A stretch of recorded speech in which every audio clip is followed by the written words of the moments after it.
Good evening, everyone. Good evening. It's great to be with you here today. Welcome to Thayer Academy and to the inaugural session of the Thayer Global Speaker Series. My name is Chris Fortunato, Thayer's head of school, and I'm proud and grateful that we are convening here together with you in learning and in community as we take another important step in bringing the world and the issues that matter to Thayer's campus. As a school leader in 2022, I can't imagine a more relevant or compelling topic than how we engage and inspire and prepare young people to become moral leaders and agents of change who can and will make the world a better and safer place. And as the person ultimately entrusted with the safety and well-being of 720 students on this campus, including two of my own children, as well as nearly 200 faculty and staff, I, along with heads of schools and principals across the nation, remain focused on keeping our school communities vibrant and inclusive and thriving spaces, free from the kind of senseless and devastating violence that thrust our first speaker tonight into activism and civic leadership as a teenager. On February 14, 2018, while a senior at Marjorie Stoneman Douglas High School in Parkland, Florida, David Hogg's life changed forever. On that day, a lone teen gunman utilizing a high-powered military assault rifle killed 17 people at David's school, and that gunman was just recently sentenced. David's eloquent and powerful responses to America's largest school shooting immediately placed him in the national and international spotlight as he joined with his friends from high school to co-found March for Our Lives, now one of the world's largest youth-led movements and organizations dedicated to promoting civic engagement, education, and direct action by young people to eliminate the epidemic of gun violence. Just 5 weeks after that shooting, March for Our Lives mobilized one of the largest demonstrations in our nation's history, bringing together an estimated 800,000 protesters to Washington, D.C. And whether in the book he co-wrote with his sister Lauren, or through social media, through his speaking engagements, and as an undergraduate student at Harvard College, David informs, challenges, and energizes his generation, and my generation, and many other generations to become catalysts for positive social change. David is joined on stage tonight by longtime Harvard professor and new March for Our Lives board member, Dr. Richard Parker, himself an activist and a change agent throughout his entire career at Harvard, over 30 years as a lecturer in public policy at Harvard's Kennedy School of Government. There he served as a senior fellow at the Shorenstein Center on Media, Politics, and Public Policy. He's an Oxford-trained economist and journalist who co-founded Mother Jones and Investigative Reports and Editors, who currently sits on the editorial board of The Nation. His career has spanned philanthropy, social entrepreneurship, political and economic consultancy, including to the former Prime Minister of Greece, as well as authorship, including his award-winning biography of John Kenneth Galbraith. Most importantly to me, as one of his one-time colleagues at the Kennedy School during my time there as Dean of Students, Richard was twice selected as the Kennedy School's Teacher of the Year. And moderating their dialogue tonight on becoming agents of change, I'm grateful to welcome back my dear friend and Thayer Scholar in Residence for Leadership and Communication, Dr. Timothy Patrick McCarthy, award-winning scholar, educator, author, historian, and activist, who currently holds a joint faculty appointment at the Kennedy School and the Graduate School of Education, where he's been teaching for more than 2 decades. And as an aside, Tim spent most of the day today working with our students in a variety of different capacities, and we're so excited to have him be a part of our community in such a meaningful way. Now, in a moment, I'm going to turn the evening over to Tim to begin tonight's program, but first, two quick notes from me. This speaker series is intended to engage our community in dialogue with thought leaders and difference makers who will share their own unique perspectives and their experiences. I expect and encourage those of you who are in attendance tonight, including some of our students, to use such opportunities to form your own individual thoughts and opinions on the various topics that will be discussed, both now and in the future. This is a forum for scholarship, dialogue, debate, and dissent. It is not an instrument of indoctrination or monolithic thinking. Nonetheless, in those moments of debate and dissent, including some impassioned moments, I'm sure, the expectation is that all here will demonstrate respect, tact, and appreciation for our common humanity. And a second note, we have 2 microphones set up here for Q&A when the time comes, if you're so inclined to do so. And we're very much inviting you to line up with those microphones at either station to pose questions when that time comes. Now, borrowing a line from the Institute of Politics that I've heard a number of times, let me ask and advise for everyone's benefit that questions posed to our speakers should be just that, questions, sentences that end with a question mark. The microphones on the floor are not intended for monologues or opening statements. And I ask all of you to be concise so that we can collectively benefit from hearing as much from our speakers today as possible. And so with that out of the way, I turn it over to our moderator, Tim McCarthy, with my great appreciation. Tim. Thank you, Mr. Fortunato.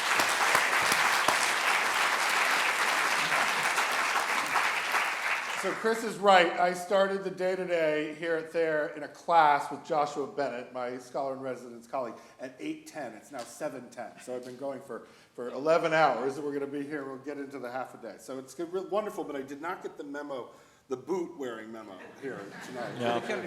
The socks. The socks. Yeah. Right, the Kennedy socks. I'm Okay. wearing my John F. Kennedy socks. Yeah. I'm wearing my gay socks. I did that this morning too. Did gay. I did I did an assembly about gay things this morning. Anyway, here we are. But we're not here for that. We're here to talk to David and Richard, and it's an honor. It's an honor to be here with both of you. Both of you, in your own ways, have deeply moved me and influenced me over the years. David more recently, of course, and Richard for very many years of friendship. And so it's wonderful to have both of you here, and all of you here too. Thanks for devoting some time to this. Whenever I interview folks or have conversations with people, I ask them to talk a little bit about their origin and evolution story, right? So some salient moments in your life that you feel sort of shaped you or shaped who you've become, particularly as folks like you who are agents of change in the world. Another way to put this question is, how did David become David and how did Richard become Richard? And since this is going to be an intergenerational conversation tonight, which I'm really thrilled about, we will defer to our elders for a second and ask Richard to begin the conversation. I can be explained by my family. My father was an Episcopal clergyman, was the rector of the same parish in Southern California for 42 years. And my mother once said of him, "Your father believes that the Holy Trinity is Father, Son, and Franklin Roosevelt." And so I grew up in what the Episcopalians call a low church, high social gospel tradition. It's important because I'm one of those people who wasn't inspired in college by European Marxism. I was inspired by a deep sense of what it meant to be an American and a belief that somehow there was a mission that we as Americans had to live up to. And the event that in its own profound and traumatic way affected me, as I'm sure Parkland did in its way for David, was the assassination of John F. Kennedy. I was born in 1946 on the day that John F. Kennedy was elected to public office. It was also the same day that Richard Nixon and Joseph McCarthy were also elected to public office. And so I've never had a feeling that there were golden moments in American history where there weren't challenges, there weren't deep divisions in American politics that had to be dealt with. And so in that sense of both an anchored moral vision of a possible America and the idea that conflict is a normal condition of American political life, I've tried to craft my own life. So those are the beginning elements of it. And we grew up 5 miles apart from one another, David and I, on the beaches of Southern California. And we can talk to you about the merits of beaches and beach volleyball in shaping our character at some later point in this conversation. Which you just discovered about each other in the car ride down here. Yeah. Right. So I'm lucky to be here. I'm not a Californian, but they're allowing me to be here with them tonight. You're welcome. You're welcome. Much gratitude. David, how about you? Salient moments in your kind of origin evolution story. Yeah, well, I think it's both. I think it comes back to start with both my parents. My mom has been a teacher my entire life, and my father has.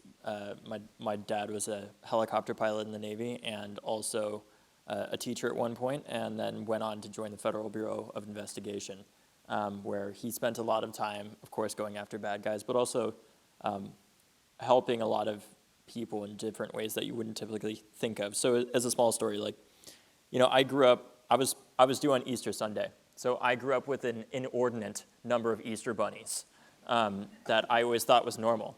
And by the time that I was, older, and I obviously didn't need them anymore, my father took all of them and brought them to his work because his office at LAX was right outside at the time where customs and immigration was and the currency exchange. So there were a lot of Southeast Asian, like child refugees and stuff that were there, and he would just go up to each one of them and give them my, stuffed animals and stuff and be like, "Welcome to America," and stuff like that. And I think that small act of going above and beyond what is just required of you, I think, is part of what it was really foundational for me. And for my mom, she taught in a lot of Title I, poor income, free and reduced lunch schools. And her stories of teaching young people that spoke very little English and teaching them how to read and find their story that then went on to become, the editor of their college's school newspaper, I found deeply humbling to myself and my own experience. And I think one thing that I really struggled with growing up when I was younger was finding my own story, I think. And what I mean by that is I really struggled to learn how to read because of my dyslexia and my ADD. I have never been, and I probably never will be an amazing student because I always get distracted in both good and bad ways by things outside of school. Sometimes it's activism, sometimes it's surfing. And 10 out of 10 recommend surfing every time. Better than trigonometry any day. But the point that I'm getting at is, when I was in elementary and middle school, I spent half my time in special ed classes, remedial, like reading and learning classes. I genuinely did not think I was going to college when I started high school because I had only had a few teachers in my life that really believed in me, and including my own mother. And I joined speech and debate, which really was one of those foundational moments for me because I wanted to prove to my classmates that I was not an idiot just because I couldn't read or write very well. My biggest fear growing up was having to write literally anything on a whiteboard in front of my class because of being so bad at spelling. But I always was good at speaking because of growing up watching 60 Minutes with my parents, from as young as I can remember. And always hearing my father tell incredible, crazy stories from nuts stuff people do on airplanes. You would not believe it. Yeah. Anyways, so from that, I took speech and debate, and I really started to gain a sense of something bigger than myself, which were all these other problems that I had always heard of on the news, but I had never actively engaged in debate around. And from speech and debate, I found my own voice from being able to argue on both sides of things like universal background checks, and even things as far as U.S. foreign policy and use of drones against ISIS when I was 14 years old. And because of that experience, it became my own kind of secondary education inside of the classroom, obviously, but also very outside what you would typically expect. And from that, I also was interested in telling my own story because I moved in the middle of my freshman year to Florida, and I found my camera to become my best friend, because I didn't need to have an excuse to be anywhere. I grew up in Southern California until I was 14, then we had to move to Florida because my father has Parkinson's disease, and he was going to have to medically retire, and we couldn't afford to live in California anymore, so we transferred. And I used my camera as my go-to thing whenever I felt really awkward. I didn't need to have a friend to go to prom with or a date or whatever. I didn't need to have a friend to go to a football game. I could use my camera to be anywhere at any time. And from that, I found my story through telling other people's stories. So when the shooting happened that day, and I ended up being in my classroom and everything, knowing my experience through speech and debate about these laws and the news cycle around mass shootings, and not knowing whether or not we were going to make it out alive of our classroom, I did the one thing I always did do, which was turn to my camera in those moments of awkwardness and storytelling where I didn't know what to do with myself because I also had a 14-year-old sister in the shooting at the time. And I started interviewing my classmates so that if we died in our classrooms, the NRA couldn't say we were politicizing this, that we can't talk about this, because the very children who died in that shooting told you exactly what they wanted to happen, so that if our bodies were left behind on that classroom floor, our voices would carry on to Congress to create some amount of change. And thankfully, I made it out that day, but 17 of my classmates and educators didn't. And from that day onward, after hearing the wails of my sister cry when she was 14 years old, and this is the really foundational moment, when she lost 4 friends and hearing her cry, it was the first time in my life that as her big brother, I couldn't, it wasn't like the time I flew a remote control helicopter into her hair and I could just cut it out. Or, the time where I drew with edible marker on her, drew a mustache on her face before first grade picture day, and then was actively pinned to the ground by my mother and had it drawn on my face. There was no amount of Aquafresh that I could put on this to scrape it off. But with that experience, I knew that the only thing I could do was actively work to make sure that what happened to my sister that day, and my classmates never happened again by telling our story, so that they would be able, that the media wouldn't be telling our story for us, that we would be telling our own story. And that's when I got involved. That's great. Thank you for that. Also, I want to note that you have to tell your story and your classmates and community story a lot, and I just want to mark and note the fact that is not easy. It's not. And that you do that in a way that is incredibly moving and admirable, and you don't have to. So thank you. I am struck related to that by the fact that violence, in particular gun violence, is something that was a catalyst for both of you in terms of walking into history to change things. Richard, for you, you've already mentioned John F. Kennedy's assassination during the 60s, so many assassinations over the course of that decade. For David, of course, the massacre in your school. And I'm wondering if you could both talk just a little bit about what it means to you and what you think it means to the way that your lives have unfolded since violence catalyzed your activism and advocacy. How violence shaping it shapes you and shapes it. Richard, why don't we begin with you?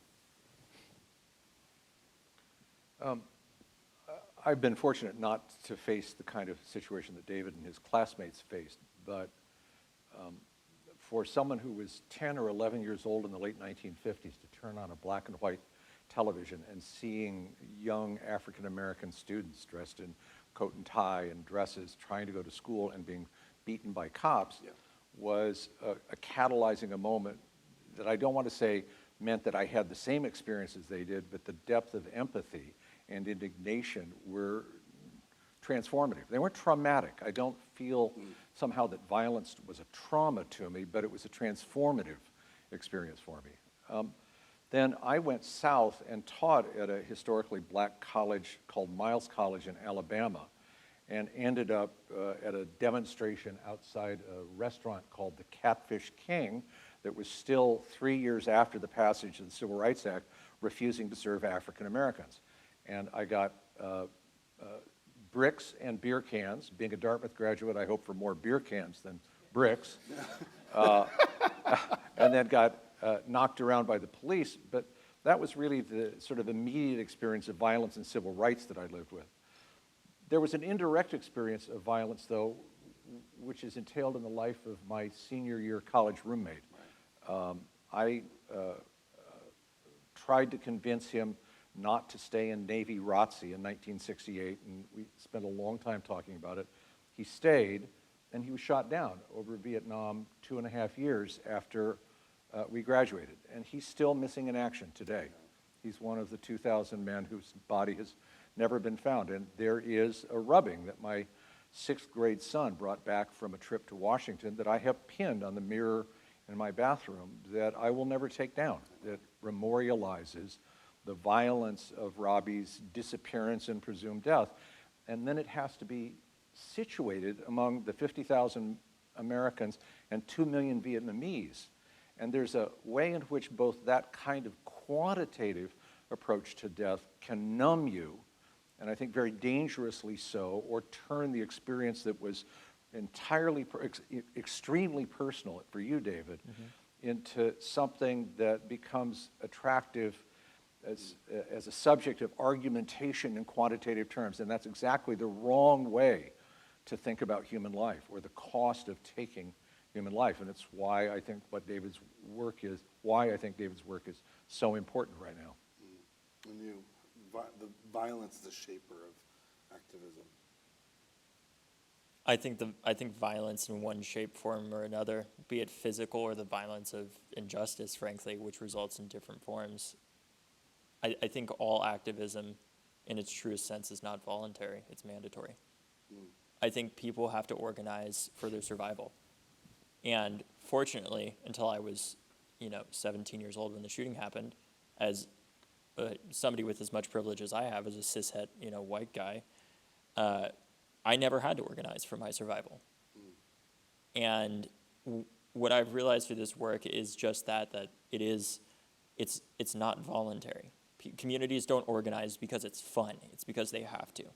And what I've thought about is systematic violence as well, being a major culprit in what creates gun violence. The reason why Parkland doesn't have shootings every day versus many communities in Miami-Dade County, for example, is not because Miami-Dade County has just stronger laws than Parkland. It's because Miami-Dade County or Parkland has something much more powerful than any amount of stronger laws at preventing violence, which are resources and opportunity. The average income in Parkland is well over $100,000 per household. The reality is students in Parkland tend to have at least some amount of money saved up to go to college in the first place. They have after-school programs. The response to students acting out isn't immediately putting more cops in school, it's hiring a therapist. It's making sure that they have the right after-school programs versus the communities that I've seen in New York where, I work with violence interrupters, which are non-policing-based alternatives to help stop shootings before they happen instead of just responding to them after shots have already been fired. And I'm working in, some public middle school there, and they have a $2 million a year police watchtower outside, and they have a metal detector inside, but they don't even have enough resources to be able to buy basketballs, for their own, basketball courts and stuff like that, or whatever it might be. And that's how it's really transformed my kind of thinking about it, is there are different forms of violence that happen, and we tend to only think about the physical violence that happens, but in my view, violence is anything that truly causes harm, right? And there's a lot of harm, and the number one predictor of where gun violence occurs in this country is where the most harm has been committed against people through things like redlining by the federal government. And that's how it's transformed my thinking about it in the first place. Yeah, oftentimes violence is also seen as like individual acts of violence that people commit in a moment, as opposed to the systemic violence that is pervasive, that creates the conditions for these things. Both of you have navigated over the course of your lives what I like to call the sort of relationship between inside politics and outside politics. Inside politics meaning electoral politics, legislative initiatives, et cetera, working within parties or candidacies or campaigns. And outside politics, which is a more activist form of organizing, protests, marches, boycotts, advocacy in these kinds of ways. Both of you have done both. And so often, I think people think about these things as being antithetical to one another, that you choose. It's a kind of either or thing. You're either going to work within the system or you're going to work outside of it. And you two have done both, and often at the same time. And so I'm wondering if you could talk a little bit about how you've navigated those different kinds of politics and what tactics and strategies in either realm or both realms that you've found most effective. And then David, I have a follow-up for you about the recent Joe Biden signing into law in June 2022, the Safer Communities Act, which is, of course, the product of the intersection of those things. So specifically to you about that, but generally to both of you about the navigation of inside and outside political work. Well, I mean, I think part of it on reflection, and I didn't understand this most of the years in which I was living it, again, comes from the experience of family and implicitly watching how my father worked with a congregation that, like America, was politically divided. There's no religious congregation in America that is unitary in its politics. In Southern California, there were lots of conservatives as well as liberals in my father's parish. And in the early 1960s, he realized that the federal government was making a large amount of money available for low-income housing, and he wanted to put the church and other churches behind it. But he also recognized that his senior warden was a doctor who was violently opposed to Medicare as a socialist plot, and that there were others on the vestry that were similarly inclined. So my father organized the senior warden and the more conservative members of the parish to go buy several plots of land and then essentially engage in Habitat for Humanity construction of actual homes for people to live in. And then he took others in the parish down to city council to successfully lobby to apply for federal low-income housing. And it was a lesson that I took away implicitly without understanding. And it was that he said something to me. I handed in, this will sound a little off, but in 1968, I handed in my draft card. And my parents begged me to fly home to talk to them. And I did, and I arrived and was quite surprised to find my high school principal waiting for me as well in the living room because he was also my draft board chairman. And they spent about 3 hours trying to convince me to take my draft card back, and I wasn't persuaded. And my father said something beautiful to me when I left. He said, I understand now, some of us are called at times to be prophets, and others are called to be priests. And this is a time for you to be a prophet. And I've tried to, in keeping that balance between inside and outside, tried to understand how I'm being called to be a prophet and how I'm called to be a priest. That there are times when you heal the congregation and you let the congregation's differences be, but find a way to let that congregation work. And then there are times to stand up and call the congregation to move in a specific direction. So it feels incredibly natural to me to weave back and forth inside. I don't recognize there as being anything but an entirely permeable wall between the two. That's right. David? Yeah, I think in the beginning, for a long time, when we started, we basically said, screw all adults. We tried that. We Yeah. tried that. So We all tried that at yeah, some point, we right? yeah, and it ended about as spectacularly as one would imagine. I don't trust anybody over 80 now, David. So Yeah, there you go. Until 5 years from now. yeah, right. So, so that's how we started out, and then we also, along with that, of course, was screw all politicians. We don't we don't care. Like literally, the number of stories that I've heard from people that I've now become friends with, where the first time in 2018 we were meeting with a team of very kind mayors, for example, who all saw themselves as supportive, and I just went in there and tore them up, and just chewed them out, and I was like, you guys suck. You're not doing anything. You're terrible. Very cocky. Do not recommend. But it was what we were feeling, and the reality is kids are still going through school shootings. That's right. It's I really it's great if you say that you care, but ultimately this stuff is still happening, right? And sometimes I think it's just as important to call out our allies, at least somewhat privately, if not publicly, in a worst case scenario, as it is to call out our opponents.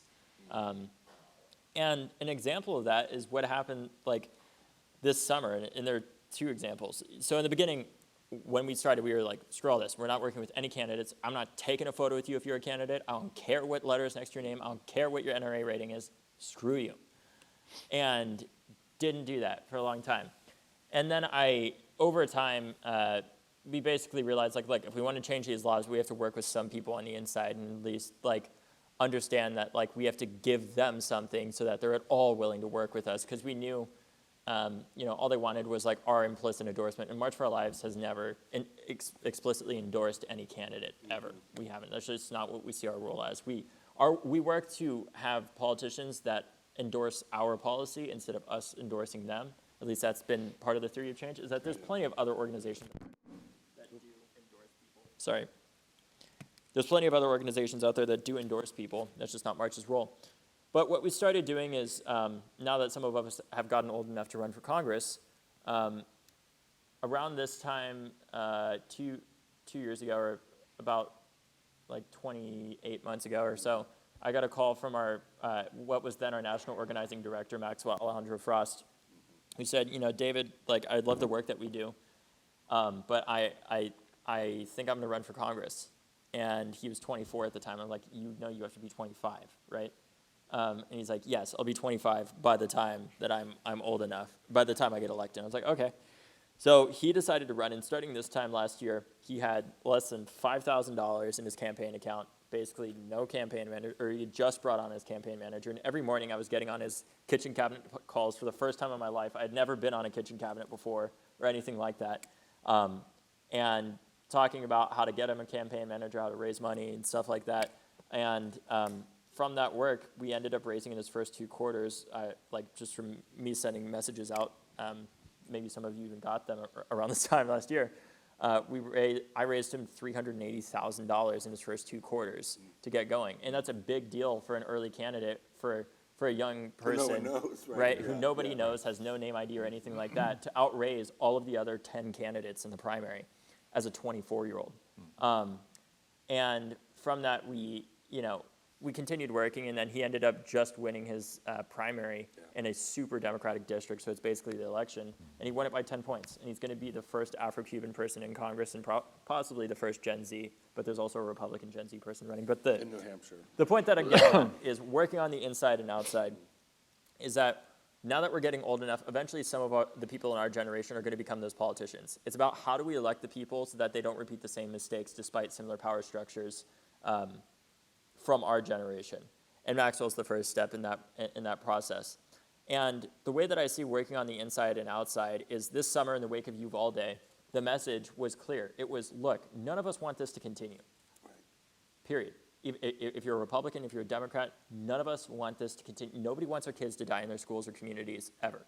Period.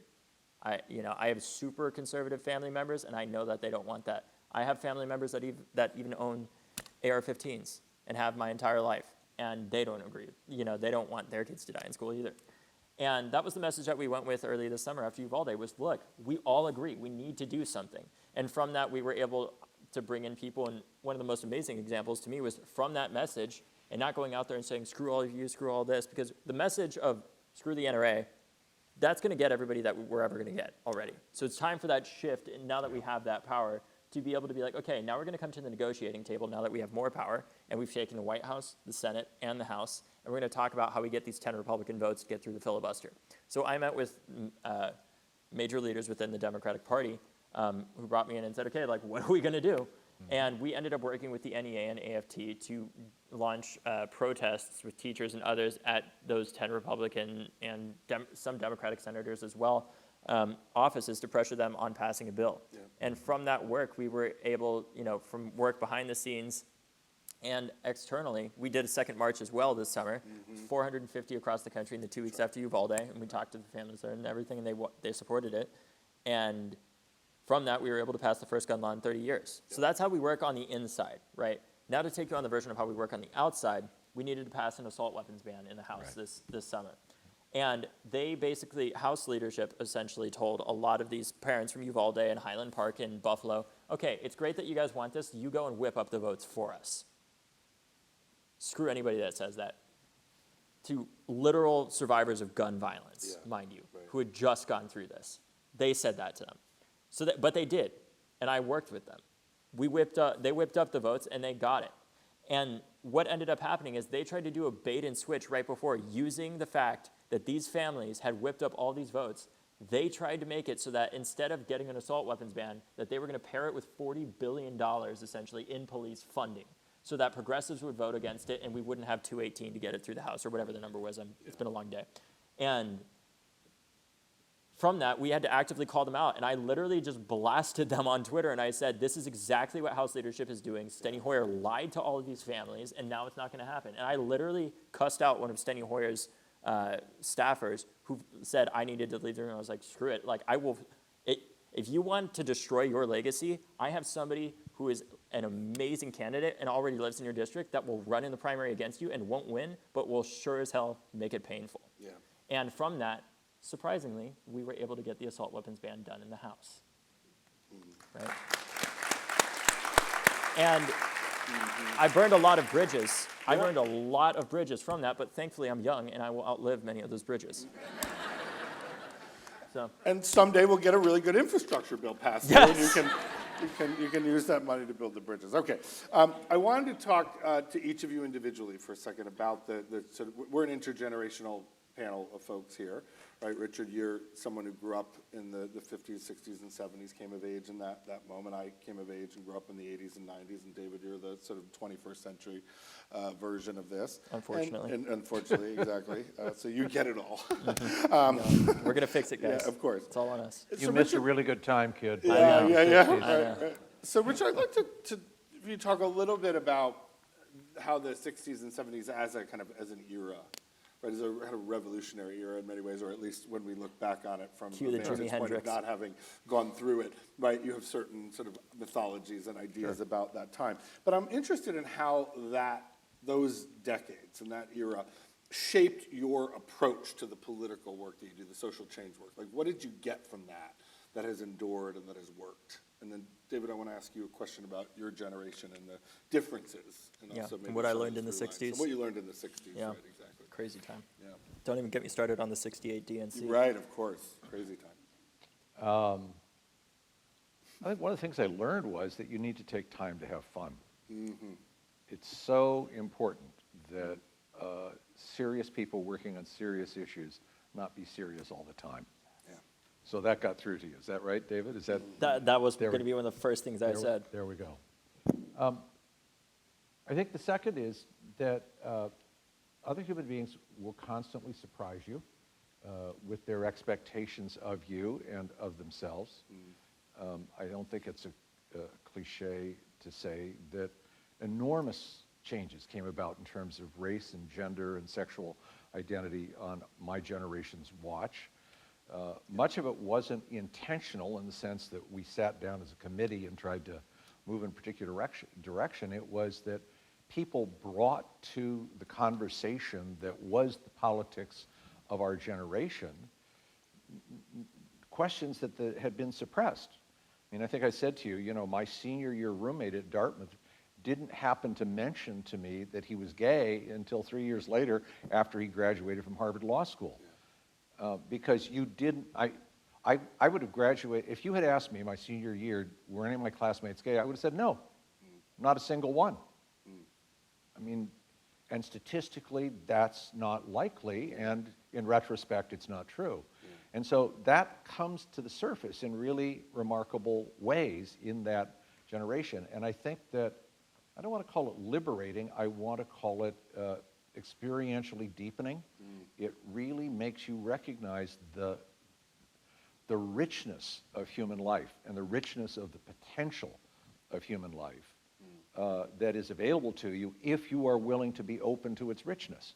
Yeah. Right? And that's a lesson that I've tried to carry throughout my life as a teacher, as a writer, as a father, which is, I'm not the master of the destiny of the world. I'm here to act on moral intentions that I consider to be the most important.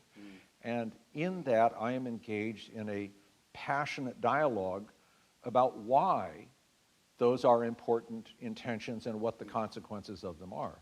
And you know, it's wonderful because, again, combining that sense of peacefulness about purpose with the ability to take a break and celebrate and dance and drink and sit on the beach and argue, as David and I were, about the merits of longboards versus shortboards in the world of surfing. This has kept me going. And, you know, I'm 75 now, and I've just gone on to the board of March, and I'm involved in a number of other things that'll keep me going, hopefully to 80 or 85, and what the hell. It's been a great life. It has I've been. had a wonderful life. Yeah, I will say that I've known Richard for over 30 years. We were neighbors for many, many years, and dear, dear friends. Our family is our family. And Richard is what he just said, he practices this. Like, he goes body surfing when he goes to California. Like, and we've had a lot of laughs over the years. We've despaired. And I love and share. yes. You and I We love share across We our love- respective identities We love an share. in common love This of is share. a thing that the students of the Kennedy All School my were gay like, friends go, Richard "Richard, really? Are Parker you loves sure?" share, and I'm like, yes, it's one. We have this it's like a gay straight alliance over share. It's totally fabulous. Anyway, back on track. Do you know who Cher is? Anyway, everyone knows. I have a funny share story. You have a actually. funny Cher story, of course he does, right? Yeah, so we all love Cher. So I wanted to ask you, people talk about your generation, the rising generations, and there are many people in this room who are part of the millennials and the Gen Zers and whatever will come next and be characterized in that way, as being very different, right? You all are very different temperamentally, sort of ideologically perhaps. There's something, certainly culturally, in the way that you use social media and these kinds of things. And so I think there's real truth to that, right? Each generation does have its own distinctive ways of doing things. And so I wanted to ask you what you think your generation sort of offers to the longer and larger history of social change work, right? And then are there things that you recognize in Richard's stories and in his generation and in the way I came up in my generation that are kind of through lines or things that we share? Yeah. Well, look, I don't think there's truly anything that makes any generation exceptional. I don't believe that in this idea that there is something inherently different about every generation that fundamentally just comes from them being different. I think what happens is that the circumstances every generation faces are completely different, right? I think that great generations are produced by horrible moments. They don't just happen to meet them. The greatest generation didn't just come about because all of a sudden these amazing leaders were born. It's because there was some horrifying things going on around the world, and that generation was forced existentially to meet that moment and be the leaders that they needed to be, even if they didn't necessarily have them initially around their ranks or whatever it might have been. And I also think it's important to note the long and storied history of juvenoia, of the fear of the next generation perpetually being less intellectual, less sophisticated, more surface level than the previous generation. And the constant cycle of, and you can go back and literally find history of people talking about how bad it is that generations these days no longer write long letters. They make phone calls now. You can find similar stories about how, nobody talks to each other anymore. Everybody's so caught up in their periodicals and their magazines around, the house that nobody really talks to each other. You could replace any of those things, and I'm not kidding. You can find this for every single generation, including the greatest generation, where very similar things were said. We're like, oh, they're reading comics, God forbid. Oh, this is the work of the devil, whatever it is. And the point that I'm getting at is that I think what makes generations different is the technology and the moments through which the challenges in which they meet with that technology. So when I think of what fundamentally has made a lot of the previous generations from, let's say, the 15th century onward, you go from the German printing press, which I think was fundamentally revolutionary in the exploration of human knowledge, and it obviously enabled the printing of the Bible and the vernacular and led to the Protestant Reformation and all that stuff. But it's also important to remember that as those new technologies come along and new generations come along and know how to use those technologies, that there's also great conflict that tends to be associated with that, such as hundreds of years of wars between Protestants and Catholics and stuff like that. And then we see further on the development of radio, right? And we see after the development of television, like we saw with the impact that TV and seeing the civil rights movement in the early days of that on Richard's generation was massive, right? For our generation, we are seeing similar but different modes of that message communicated to us through Twitter, like the horrifying video of George Floyd. Yeah, that's right. That's right. Going viral, right? Which is incredibly traumatic, right? For many people, Emmett Till was a big part of what changed the conversation, as horrifying as that was. So the messages and the injustices, I think, tend to stay the same, even if at different magnitudes, but the technology at which it is used to combat them and create them changes. Yeah. So we saw the civil rights movement, but then we saw the invention, really, of mass incarceration and the evolution of that as a way of defrauding, frankly, black and brown people in the United States of their vote through the invention of mass incarceration and to get more money from that.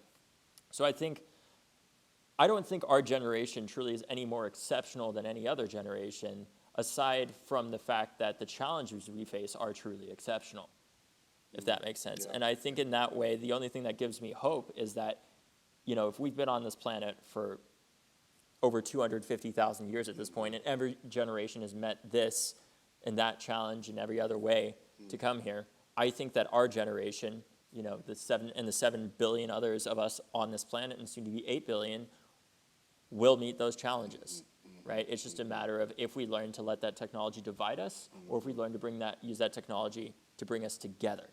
And because I genuinely don't know, because I think social media, unlike the types of technology that Richard experienced growing up, such as television and stuff like that and radio, those have a very centralizing effect with a similar message, right? Where the people that control those messages have a lot of power, but we've seen a democratization of information that enables the massive spread of disinformation at a pace never seen before in human history.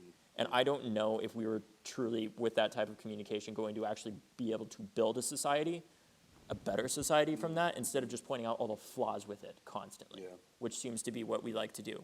We built a tool that is frankly, like a nuclear weapon. It is extremely good at destroying things. It's not great for building a society, though. Yeah.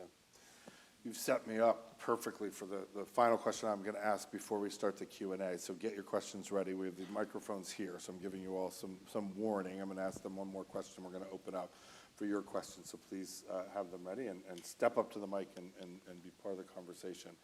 But I wanted to talk to you about, because one of the things that's happening, right, with that the spread of mass disinformation, and leads to a certain kind of polarization, and there's much sort of hand-wringing about how polarized we are as a society, and I think sometimes that's overdone and overwrought. Every time someone tells me we've never been more polarized in ever, it's unprecedented. We literally had a civil war. And I'm war. like, have you heard of the Civil War? Yeah. Right? Like, I've read the congressional debates about the Constitutional Convention and these kinds of things. Right. We're divided, yes, we're polarized, yes, but, we've been there before. It's not fully unprecedented.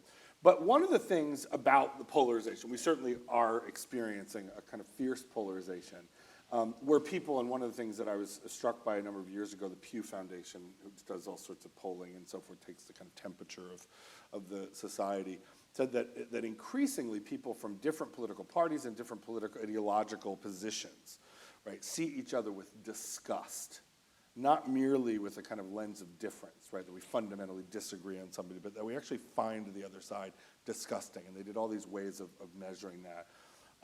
And I think that that's something that's very dangerous, right? And both of you, though you have very clear politics, and I would say that both of you are progressive people, you've also, David, in your case, called for people to embrace this sort of crusade against gun violence in a way that's nonpartisan, right? That this shouldn't be something that only Democrats or progressives or Republicans do, right? That this is something that everybody should care about. And you said that earlier in this conversation. And, and I know both of you have worked across the aisle. You've worked with people who do not share perhaps your own politics. I have too. It's hard to do that, right? It's not easy.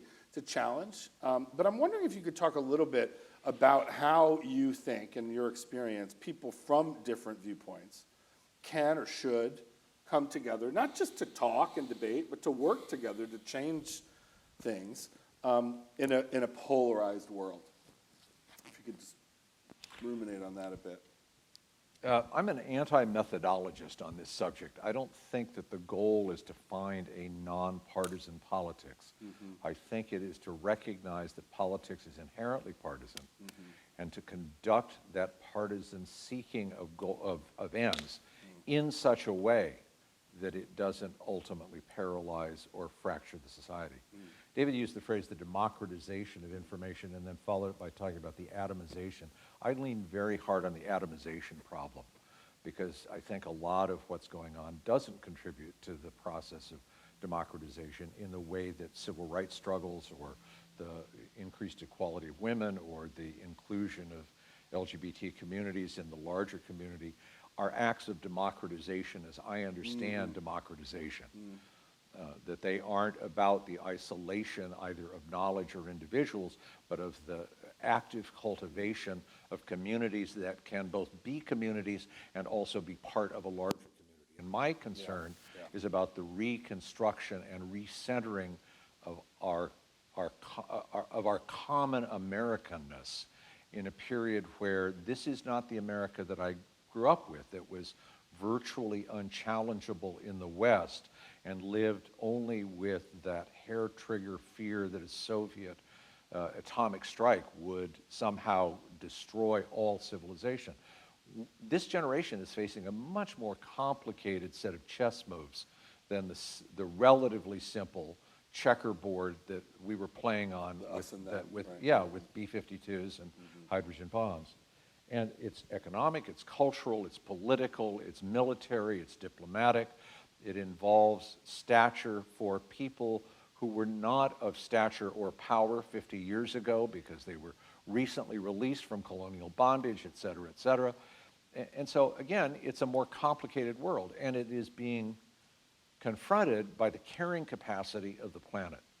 Yeah. And that provides a context which in itself is a challenge that isn't one that needs a nonpartisan solution, but needs a powerful partisan solution that demonstrates the superiority of the partisan choices made by the results that can be measured. David, how about you? How do we work across party lines? Yeah, because you yourself, I mean, you've said two things today that to me raise a kind of tension. The first was like how you kind of came in hot after in 2018, where you're like, screw the adults, screw the politicians, right? That's not like it's hard to build a society. Calling in, inviting people to the table. That's like, screw y'all. It's actively removing chairs. Right, exactly. And yet, you also are very powerful about the fact that gun violence should not be partisan, right? Yeah. We should all agree about this. Kids should not die in schools because they're shot by military-grade assault rifles. Like, if we can't agree on that, we're in trouble. And you're powerful and eloquent and passionate about this. So Yeah. Walk through that tension. Well, I think it's this. Look, yes, I'm opinionated. Really? Obviously. Really? Yeah, shocking. Yeah. I am opinionated, I am principled, and I am passionate. But it doesn't mean I'm not willing to work with people that I don't agree with on what we can agree on. And I think that there's a big mistake in this that we have right now in our country, that disagreement and hatred somehow are the same thing, and they're not. That's right. They really aren't. I think a lot of people have started from that disgust standpoint to mistake it for the same thing. Now, I think it's important to note that I think I think many things can be debated in our society, but there comes a certain line in which I'm not going to debate whether or not, somebody is right to exist, right? I don't think there's any world in which we should be having conversations with actual Nazis or white supremacists, period, right? I don't think that if the cost of you winning the debate is somebody not existing anymore, that's not something that we can debate. That's something that actively needs to be, fought against within society every single day. But that doesn't mean that I'm not willing to obviously work together with people on what we can agree on, right? Most of the we've passed over 170 gun laws since 2018 when the shooting happened at the state level. Most of the states are Republican. The way that we passed gun laws in Florida was through a deeply Republican state legislature, right? And it's because of the electoral power of us saying, screw you, we're going to vote, basically, and the power of our story as young people, right? And I think that's the main thing that I really get at. Like, yes, I am very opinionated. I'm passionate about what I say, but it doesn't mean I'm not willing to go on somebody like Joe Walsh's podcast, like I did literally the day Uvalde happened. I know you did, yeah. And had a conversation with him about what we could agree on about guns, because he was one of the few even remotely Republican people who's no longer a Republican that was willing to talk to me about this issue in the first place. Because I don't want to debate this issue and focus on the things we can agree on. That's obvious. Right. We've done that for so long, right? Let's focus on what we can agree on, even if it just saves one life. Because that's ultimately why I'm here. And I really feel guided, even if I don't practice this 100% of the time, or even 20% of the time. I will say the times when we have been most successful, by far, are when we're practicing the Kingian principles of nonviolence that Dr. King talked about, which are 6 different principles that I won't bore you with mentioning right now. You can look them up later. I highly recommend that for anybody that wants to create change. But one of them is about attacking the sources of evil rather than the perpetrators of evil. Yeah, that's right. And I think always redirecting the conversation of why we're here and what our politics is truly about, which is about creating a more perfect union for future generations through getting over our politics that previous generations weren't able to. Working through that together is something we should all be able to agree on in the first place. What makes that hard, though, is when we have incredibly gerrymandered districts. And somebody like Marjorie Taylor Greene, who genuinely doesn't believe school shootings are real, I'm not going to debate whether or not the shooting at my school that killed 17 of my classmates and teachers was real. Right. That is not up for debate. I'm sorry. That is about whether or not you were actually living in reality or not in the first place. And also why we need to fund our public education system way more. Oh, yes, she is a poster child for more funding for education. There's no question. But the point that I get at is, She's an argument for more public education. right. But the reason why she exists in that position that she is in is because she is in a congressional district where it is basically a race of who can be the most Republican. And some Democrats, frankly, have done this as well. I don't think it's nearly as bad because Democrats, frankly, suck at winning. Especially where it counts at the state legislature level, and they let Republicans draw these insanely partisan gerrymandered districts. And it just creates people like Marjorie Taylor Greene that then raise all this money for the party by following people like me and going and harassing, literal school shooting survivors when I was 18 years old. Yeah, I know. And what happens is what I call the outrage industrial complex that is social media, where in order to become newsworthy, you need to do something even more insane. Then once that's become insane, you need to do something even more insane to win your primary as a Republican. And it just gradually drags our country off into the right-wing abyss, in my view. Yeah. So the point that I'm getting at is I'm willing to work with the Lisa Murkowskis of the world, the Joe Walshes of the world, even if I don't agree with a lot of their politics. I'm willing to have a conversation with anybody that has the power to create change, because ultimately what I do want, no matter what I say or how dumb I think Republicans might be a lot of the time, frankly, is change. I don't want what happened at my high school to happen again. Yeah, period. Let's open it up. Questions? All of you, we have a mic here and a mic here. If you can step up to the mic and ask you a question. Go ahead. I can just go quick. Okay. I'm sorry to Chris about this, this is a horrible thing to think. When I knew that Dave was gonna be here tonight, I had some fears about security. And I was wondering how David walks around the Harvard campus, or, I'm one of your 1.2 million Twitter followers. I'm sorry for the spelling mistakes. How, do you fear for your safety? And how's your daily life? Do you look over your shoulder? I have at times. But ultimately, as weird as this might sound, I've had to become very comfortable with the thought of dying from a young age. And I've always kind of accepted the fact that I can live in fear of these people. I mean, there was a time in college where I, would try taking different, routes home constantly. And, I literally would have a different outfit in my backpack to change my appearance with a hat and a mask and stuff like that to, try to, be more under the radar. And then one day I kind of realized I'm not going to live in fear like that. I refuse, period. The day that I continue to let these people dictate my lives with these vague threats and stuff it lets them win. And my form of resistance is being a college student. Frankly, if they kill me because I'm doing that, they prove my point. And it is difficult. It is scary. It was especially scary in the early days. I remember there was this Canadian reporter who came up to me 3 days after the shooting and asked me have you got how many death threats have you gotten? I was like, what? As a 17-year-old. And it wasn't until that moment that I started to get really scared.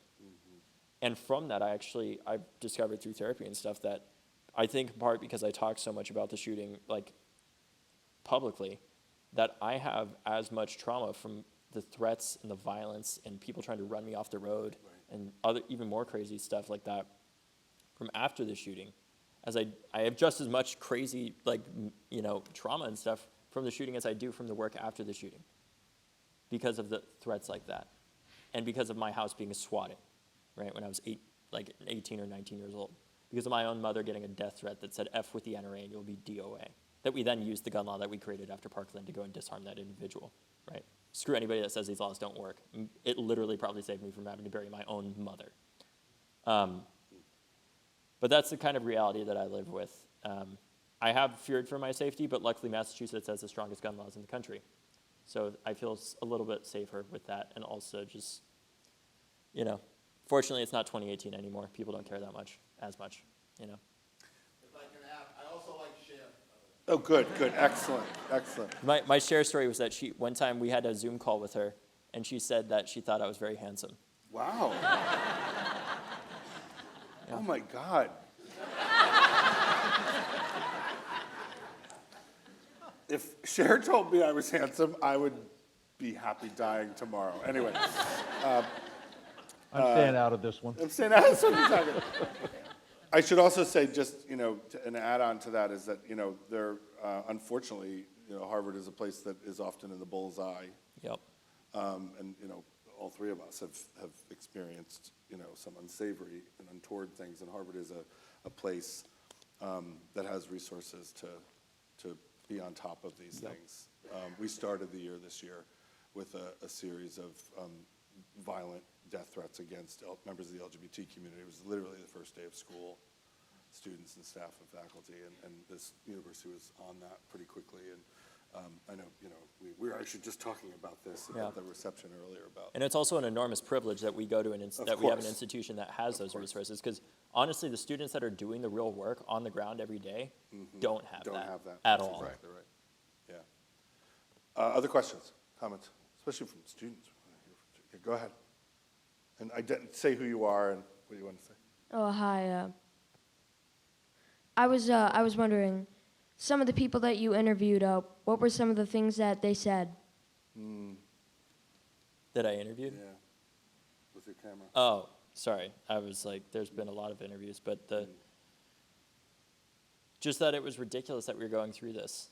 And I would show you guys, but frankly, the videos to watch, or you can watch them on YouTube. I'm not going to show you because they're traumatic, but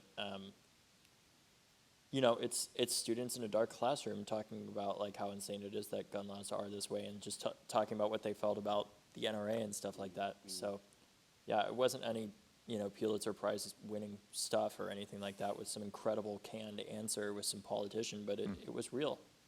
It was explaining what the American students are going through in their school, but frankly have been going through for decades outside of their school, especially with young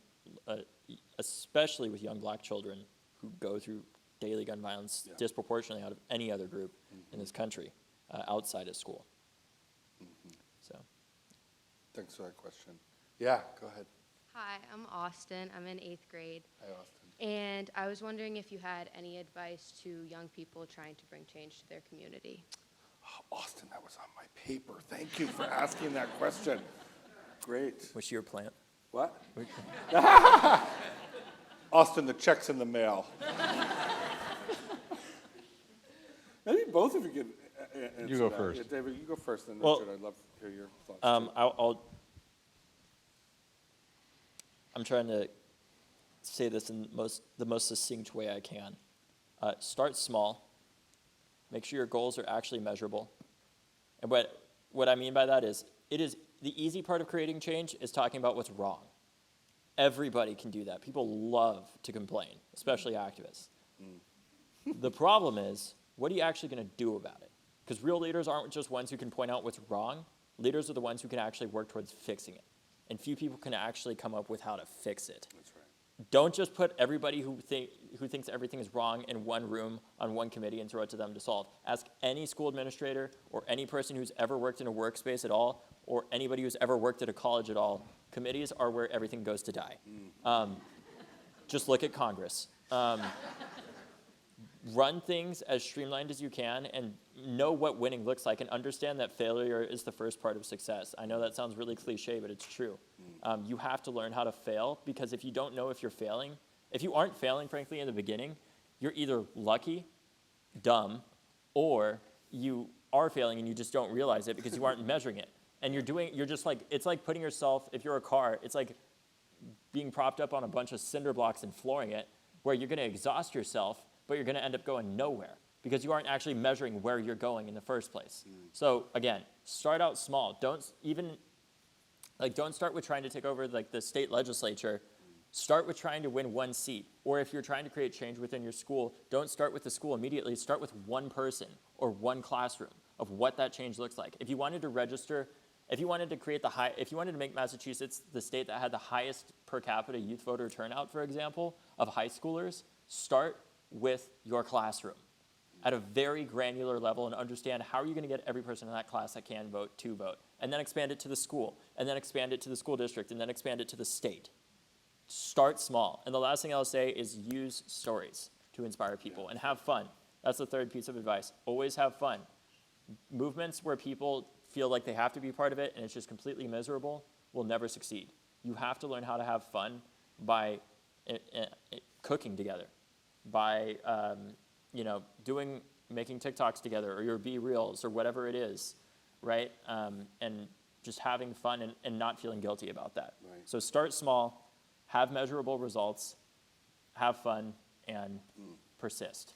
Richard, you and I don't have time tonight. Of course, we're running out of time to talk about our TikTok enterprises. But how would or is it talk tick, Richard? What is it? What would you say? What advice would you give? I've got to get a Facebook account first before I can. You do. You know, there's a wonderful book called Description of the Impact the Telegraph Had. This is not my generation, but the mid-19th century, and the title is The Victorian Internet. And I think it humbles those of us who think that a revolution has occurred in the last 10 years as a consequence of the internet, when you need to look back on what the revolution is that either the telegraph or the television or the printing press before that executed. We sometimes imagine ourselves as vastly too important in terms of what's going on around us.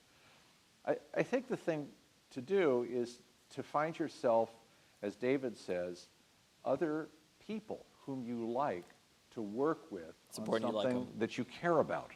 Yeah. And the process of that negotiation, of finding those people whom you like and working with them and building up a network of connection and mutual affection is going to be the secret of your success in doing this kind of work. And lean on people like Richard. I know I say all adults suck. Richard has been a huge mentor to me. Like, I'm telling you. I'm going to get to that in a second. That's my last question. So this microphone's lonely. Can you get up there and give it a little love? Good. I'm a parent of a sophomore at the school, but my question is actually about somebody I work with, and I hate that I have to say it this way, but she survived one of the Colorado school shootings. How do we support her in, you know, as this happens consistently, how do we understand or make her understand that we care without with it still going on? How do we give that support to people who have survived when it seems like nothing's changing? Can I ask you just a quick follow-up? When you say we, do you mean like people in the workplace, like you as a coworker, As the a people in the peer? workplace, but also as a community. Broader culture? Yes. Okay, great. Because I know from her perspective, it's still happening. Every time it happens, she relives it. And it's so hard to see young kids having to deal with this time after time after time. Yeah. What's your name? Cheryl. Hi. Great. Thank you for that question. What do you think, folks? Well, I think with most forms of, with most of the survivors that I've worked with, it's like grief. You know, it's grief every time, and it's like grief, or really any form of grief, in that like it's really specific on the person. Some people, for example, like when it's the anniversary of the shooting happening, you know, I'm always thankful for getting texts and that people care, but I also feel overwhelmed by that at times, you know, because it's like a constant reminder, like every time, right? And I don't want to be pitied. Right. You know, I don't want to feel like I'm a victim constantly, right? I want to feel like we did something, like after that, you know, and that we have some level of control over stopping this stuff. So I think the first place that I would start is, you know, probably just asking them, like, what can we do to support you? Because it's going to be specific on every person. And I know that might feel uncomfortable, but I can't imagine somebody getting angry over just asking them, like, how can we care about you? You know, what does that look like? And listening to them and doing that. You know, that's really what I would say. I wish I could give you some kind of great, you know, one-size-fits-all answer to how you make people feel mentally okay as school shootings continue to happen, but there is none, other than asking them what you can do and actively fulfilling that promise. That's a general principle, just asking how to care for each other more often out loud. Yeah. Richard, do you want to add anything? I guess all I'd answer from the perspective of 75 is that death is more familiar to me. And I think sometimes we credit the trauma of death and the sense of empathy that it calls forth without giving credence to what it is that is going to continue to manufacture those unnecessary deaths. And it may be that my personality that made me an economist is someone who wants to translate an experience into particular action. And so while my help would be not in how to talk with or to this person, but how to come together around this person to begin to activate a network that would work on the causes of the tragedy that had created that grief. It's just the way I process that. It's sometimes for me, and I know this is controversial, there's a lot of talk about safe spaces for students. I want brave spaces for students. I want my students not to be unduly afraid, to be duly cautious about the dangers, but not to let themselves be overwhelmed in such a way that they need to seek refuge when they need to seek a new world. So as we close up, I have two questions I want to ask you. Finally, one's a quick question, but it's an important one. The two of you, one of the things that moves me about your relationship is that you are very much an intergenerational relationship. You just gestured at how helpful Richard has been. And I know from talking to Richard about you that you've been helpful to him. Really? And that Wow. you're both. 'Cause I do a lot of the talking. But Yeah, it's all right. It's okay. It helps me practice my listening, David. Right, It's yeah. very, very good. And so I would like, you know, and I think we need more models of intergenerational work and relationships in this work. And you two are that for me. And I wanted each of you just quickly to share one thing that you've learned or gained from each other in your relationship. And now, Richard, you've joined the board of March for Our Lives. You weren't going to initially, and then you decided to, and you're doing that work. What have you learned from David? And David, what have you learned from Richard? Well, I feel like I've probably learned a lot more. I think the most important thing that I've learned from Richard is, God, there's so many things. Probably the importance of focusing on what are you actually doing? Like, what do you actually want to, like, what is the result you're looking for? Right. And being as clear as possible on that. Because for a while, I think in part because of my survivor's guilt, I was that car on those cinder blocks, just flooring it. But I wasn't really telling where I was going because I was afraid of actually knowing whether or not I was succeeding or failing at the work that we were doing inside of the organization a lot of the time. And so from that, and that's why I emphasize it's so important that you actually know what does success look like and you embrace failure as part of success early on, because you are going to fail, inevitably. If you're trying to innovate at anything or trying to do anything worthwhile, all the easy things have already been done. Nothing that you're not going to fail at initially is worth doing because it's already been done. So Richard has taught me that, along with the importance, just really like how to navigate a lot more professional relationships and how to handle, as a young person, frankly, how to handle my emotions better. And not just let them dictate everything that I say, to get the same results while acknowledging that I may feel a certain way about something, but you don't always need to say exactly what you're feeling. And a lot of the times when you're in a leadership position, it's best to focus on what is the result that you want and not just getting whatever feeling you have out there. Because ultimately you have to really practice practice a lot of self-restraint. Because you can always say more, but you can never say less. Richard's also helped me with my emotional articulation. Yeah. Richard, how about you? What have you learned from David? I think David's gift has been to let me see a young, dedicated person flowering in front of my eyes, to be able to look at him and ask questions about myself at my age and what it was that I did well and what I didn't do well, and try to share with him some memory of the difference. Not because I wanted him to do what I thought was best, but because I thought he would reflect in his own way on what it was that I was able to share with him about what I had learned out of my own experience. And I think that's been a gift back to me. And it's, in turn, put us into the flow of human history, which I think is even more important. It's located the two of us in relationship to one another, but located us in a larger history. And I know I've told you this, Tim, but one of my ancestors was an abolitionist here in Boston, a famous man named Theodore Parker. And it turned out that he was one of the 6 men who financed John Brown's raid on Harper's Ferry. And when the raid failed, he and the other men had to flee. And because they would be tried for sedition and hanged the same way Brown was.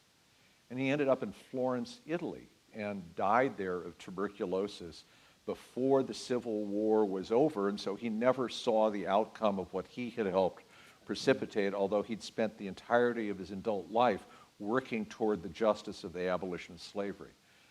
And what touched me was that I learned when I visited the cemetery in Italy that a few years after the Civil War, Frederick Douglass had come to Europe and insisted on being taken to Florence so that he could see the grave of his old friend, Theodore Parker. And he didn't like the headstone over the grave, and so arranged a kind of 19th century GoFundMe campaign to commission this, if you go to Florence, go to the English cemetery and look for the grave of Theodore Parker, and that headstone is there courtesy of Frederick Douglass. But it's courtesy of the gift of the continuity that those men represent to one another and to my history and to your history and to all of our shared histories as Americans. So David's gift to me has been to remind me that I am part of history, David is part of history, you're part of history, and it's staying clear on what the moral purposes of that history means to teach us. That is our work. Yeah. It's one of the reasons why you are the finest teacher that the Kennedy School has had in the last generation. I was also introduced to Richard by a colleague of his who's actually on our board that I got to know over the years too. That's of the same generation. So, yeah. So Richard, you just gave us something that I think is very hopeful. That story, which I've heard you tell many, many times, never ceases to hook my heart. This morning, I started out with a school-wide assembly. Some of you were there in honor of LGBTQ History Month. And so I'm going to preface, this last question is going to be to you, David. It's a question about hope. And I channel Harvey Milk, the slain LGBT leader from the 1970s, who in his very famous stump speech when he was running, he ran for city council or the board of supervisors in San Francisco 4 times before he won. And at the end of his speech, he would always say, you got to give them hope. Right? So when I teach leadership and communications, I always talk about the Harvey Milk rule, right? At the end of something, you got to give them hope. There's got to be some light lift at the end. And that's hard, I think, sometimes in times like these. And Richard, you've just given us a kind of historical hope, right, in that story about Douglas and Parker and your ancestry and how it flows through history and where we are in the midst of that. And David, you're young, and despite what you said about fearing your own mortality, you have a whole life ahead of you, thank God. And so many of the young people here do too. So what gives you hope in this world that is so difficult to muster at sometimes? I think there's a big misconception about hope that you constantly need to feel it in order to be motivated. I rarely feel hope, I got to be honest. Because I learned my hope died the day that the shooting happened. Yeah. I've learned from that day onwards to not let hope fuel me, because it is not a sustainable resource or source of energy. I've learned to see hope as a side effect of good action that I'm putting in. That kind of, occasionally will land. I forget who said it, but there was one, I think it was a philosopher that once said that, like, trying to find happiness and chasing after it is like trying to chase after a butterfly. Once you kind of sit down, eventually it kind of lands on you, and it's just there. And for me, hope is a little bit like that. It's not something that I covet and constantly chase after. It's something that I see as a beneficial side effect, but ultimately, even if as I often do, have no hope, I'm never going to stop doing this, because I feel like there is no option, because there really isn't, if we're going to end this. And what I will say has brought me hope are the young people that I've met along the way. I mean, what brings me hope are young people like Jasmine Casares, who I met this summer in Uvalde, Texas, who's 17 years old, and is 17 years old, just like I was, but starting after she lost her 9-year-old sister, Jackie, in the shooting. And as great as HKS is and everything, I've never seen a single professor or class or anyone ever be as good of a leader as Jasmine Casares is at 17 years old. She was able, in many conversations behind closed doors with the Uvalde community, to help bring the families together and remind them of why they were there as a 17-year-old, and was able to unite them behind, even coming from Texas, to support things like raising the age to buy an assault weapon to 21. As a 17-year-old, she did that. What brings me hope are young people like a young lady named Emily, who was about this tall, that I met this summer outside of Pat Toomey's office when we were protesting, asking simply for her to be safe in her school and community. And I asked Emily, I said, what do you want to be when you grow up? And she said, I want to be a coder. And her mom and dad were right there. And so many other young people like that I've met along the way, along with older people too, that I know that if we have the right community around us and lessons from history, and we keep the reasons why we're doing this work in the front of our minds, that we eventually will succeed. Because you know who's going to outlive Senator Toomey? Emily. that's what brings me hope ultimately, is that young people have the biggest asset besides several $1 billion that anybody can have in politics, which is time.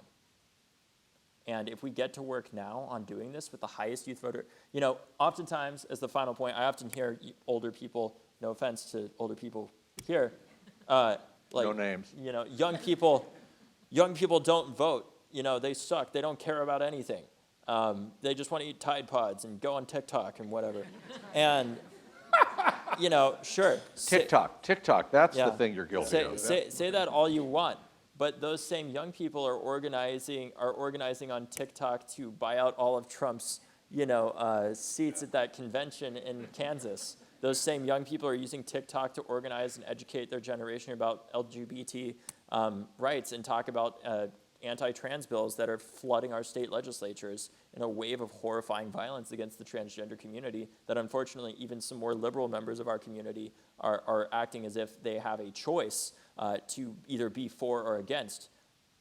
There was never a choice to be for or against human rights. There was one choice, and it is always to be for. And what brings me hope, and the point that I'm getting at with saying that piece on the older generation is, you can say whatever you want about my generation. We have voted at higher rates than any of you have at our age, when you were our age. That's true. And we've continued to do that. And it wasn't just in 2018 when we defeated more NRA-backed politicians than ever before in American history, in large part because young people turned out in districts that they historically had not turned out in. It's also in 2020 when we defeated the president the White House, that I literally hung up on when I was 17, when they asked, do you want to come to Donald Trump's listening session? I said, no. I don't want to come to your listening session. The only listening that needs to be done is step out of the damn White House and listen to the screams of our children and our nation that say that we don't want to die in our schools or communities anymore. And it doesn't matter if you're a Democrat or Republican.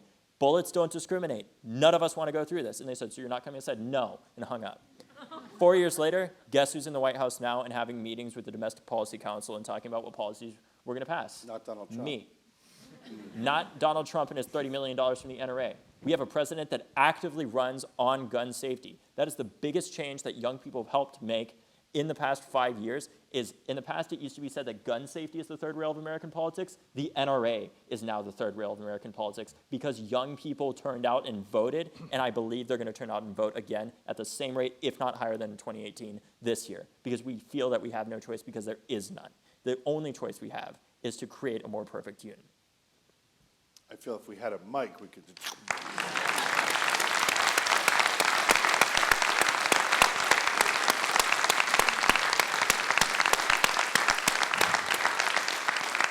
So I wanted to thank all of you for coming and choosing to spend your night with us in this space.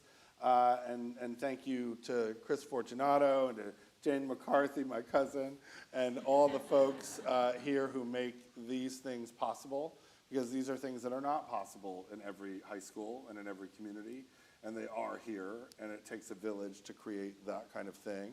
It's an honor for me to be a little part of that. And to David and to Richard, two people for whom I have enormous affection and admiration. Both of you, in your own ways, give me hope and fire, which I love. Thanks. Good evening.